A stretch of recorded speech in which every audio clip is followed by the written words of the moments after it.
Hi guys, let's try to do a quick video on open-mindedness. So I've heard some people say things like, if your cup is so full, then you won't be able to, pour anything else in there. It'll spill out. Like there's too much stuff in your cup. And my response to that is, well, it depends on what you're pouring into the cup. Because if you're pouring in good stuff, then it makes sense that you want that in your cup.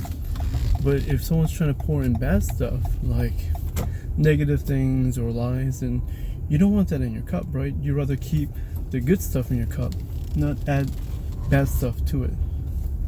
So another way to put this is, if someone was trying to sell you a calculator and you know that 1 + 1 is 2, and you try putting in 1 + 1 is 2 on that calculator and it gave you 4, then maybe that's not a good calculator to buy, right?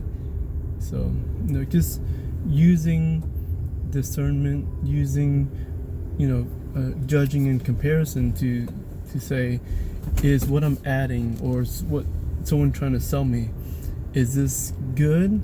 Is this a constructive thing to add? Or is it a waste of time? Is it wrong? Is it a waste of money? Right, so just something to think about. Compare with what you know. Alright, see you guys.